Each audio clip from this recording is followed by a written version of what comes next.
नमस्कार, आप देख रहे हैं एसबीटी न्यूज। पेश है 4 जून शनिवार सुबह 8:15 बजे राजस्थान की बड़ी खबरें। राजस्थान में 4 सीटों पर राज्यसभा चुनाव हो रहे हैं। इन चुनावों में कांग्रेस और बीजेपी के बीच संग्राम तेज होता जा रहा है। 4 सीटों पर होने वाले चुनाव में 5 उम्मीदवार मैदान में उतरे हैं।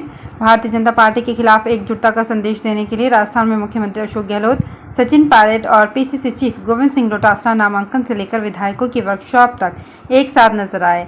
4 सीटों पर 5 उम्मीदवारों के मैदान में उतरने से सियासी बड़ेबंदी के आसार बन गए हैं। कांग्रेस ने अपने विधायकों को उदयपुर शिफ्ट किया है। कई विधायक गुरुवार शाम तक उदयपुर पहुंचे तो कई शुक्रवार को भी उदयपुर पहुंचे। कांग्रेस की ओर से रणदीप सुरजेवाला के अलावा मुकुल वासनिक और प्रमोद तिवारी मैदान में हैं, तो बीजेपी से घनश्याम तिवारी उम्मीदवार हैं। इसके अलावा निर्दलीय उम्मीदवार डॉक्टर सुभाष चंद्रा को भाजपा ने समर्थन दिया है। राजस्थान में सरकारी स्कूल में टीचर बनने के लिए युवाओं का रुझान अब कम होने लगा है। प्रदेश में पिछली बार जहां रीट के 31,000 पदों के लिए 25 लाख से ज्यादा उम्मीदवारों ने आवेदन किया था, वहीं इस बार पदों की संख्या बढ़ाकर 46,500 करने के बावजूद उम्मीदवारों की संख्या घटकर 60 लाख पर पहुंच गई है। इसके बाद विभाग ने एक बार फिर आवेदन की तारीख को 5 जून तक आगे बढ़ा दिया है। वहीं शिक्षाविद लेवल 1 में बीएसटीसी और बीएड उम्मीदवारों के विवाद को उम्मीदवारों की कम होती संख्या का प्रमुख कारण बताया जा रहा है।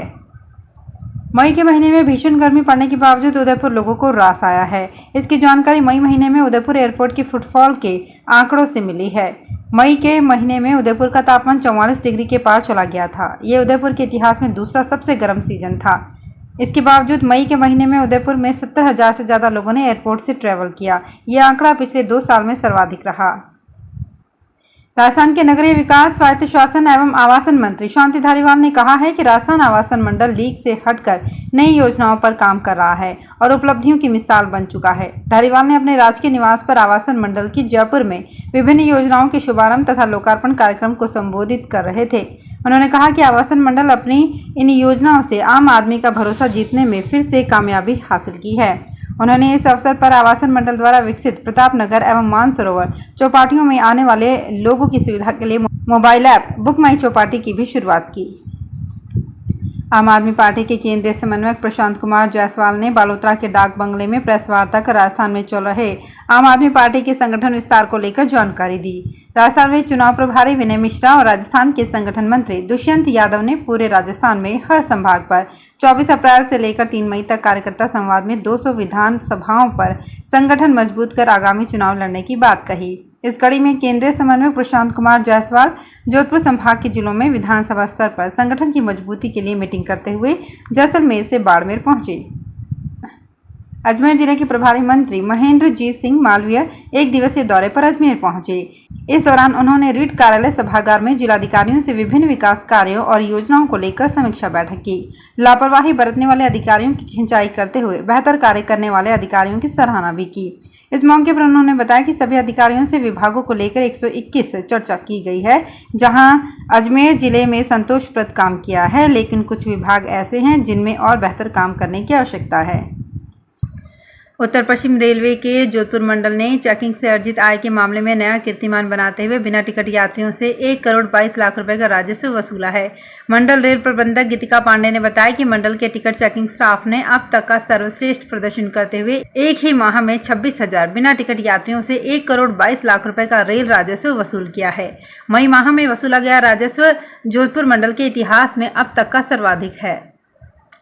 5वीं और 8वीं बोर्ड एग्जाम का रिजल्ट अगले 1 सप्ताह में जारी हो जाएगा। राज्य भर के करीब 27 लाख स्टूडेंट्स इस बार एग्जाम में बैठे थे। वहीं प्रदेश भर में टीचर्स ट्रांसफर के लिए शिक्षा विभाग राज्य सरकार के निर्देशों का इंतजार कर रहा है। माध्यमिक शिक्षा निदेशक गौरव अग्रवाल ने मीडिया से बातचीत करते हुए बताया कि 5वीं व 8वीं बोर्ड का रिजल्ट लगभग तैयार हो चुका है। अगले 1 सप्ताह में रिजल्ट जारी हो जाएगा। 6-7 जून तक रिजल्ट जारी करने का प्रयास हो रहा है। निदेशक का कहना है कि इस बार गर्मी के कारण एग्जाम विलंब से हुए, इसी कारण रिजल्ट भी विलंब से घोषित हो रहा है। आमतौर पर 21 दिन के भीतर रिजल्ट घोषित होता है, इस बार भी ऐसा ही होगा।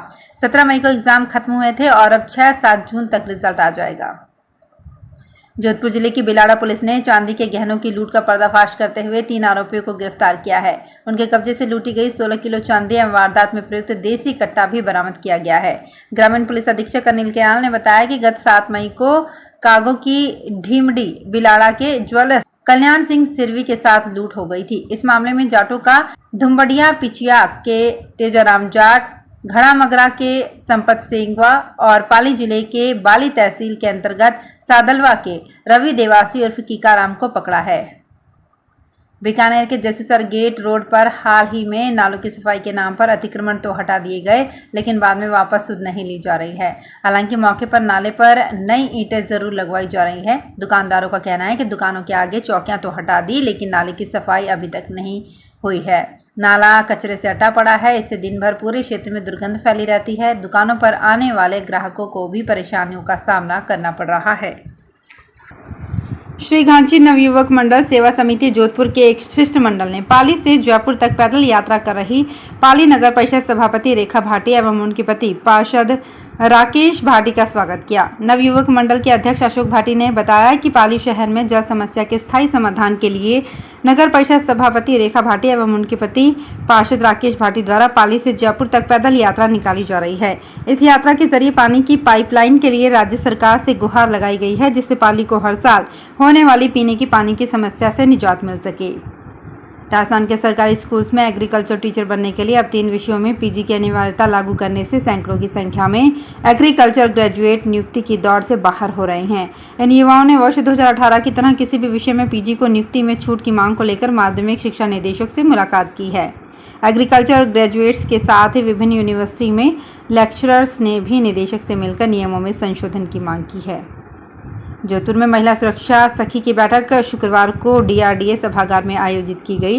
राजीविका की ओर से आयोजित इस बैठक को डीसीपी वेस्ट वंदिता राणा ने संबोधित किया। बैठक में महिलाओं को उनके अधिकार तथा कानून के संबंध में जानकारी दी गई, साथ ही आत्मरक्षा के गुर सिखाए गए। इस बैठक में जोधपुर जिले से करीब 120 महिलाओं ने भाग लिया। शुक्रवार के दिन एक बार फिर सोने के साथ साथ चांदी की कीमतों में भी तेजी दर्ज की गई। इन दिनों सोना और चांदी की कीमतों ने तेजी की चाल पकड़ी हुई है।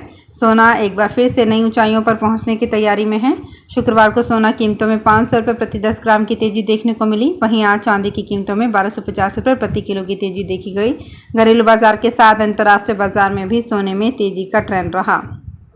अग्रवाल समाज के समर कैंप के ब्रोशर का विमोचन आईपीएस अधिकारी विनीत बंसल द्वारा किया गया। श्री अग्रसेन संस्थान के अध्यक्ष उमेश लीला ने बताया कि ग्रीष्मकालीन शिविर का आयोजन 5 जून से 21 जून के मध्य श्री अग्रसेन संस्थान प्रांगण में किया जा रहा है।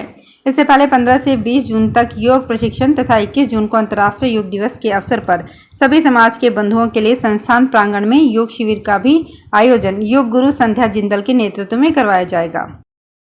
तो फिलहाल इस बुलेटिन में इतना ही। फिर हाजिर होंगे कुछ और बड़ी खबरों के साथ। एसबीटी न्यूज के और भी वीडियोस को देखने के लिए हमारे चैनल को सब्सक्राइब करें और नोटिफिकेशन पाने के लिए बेल आइकन को प्रेस करें।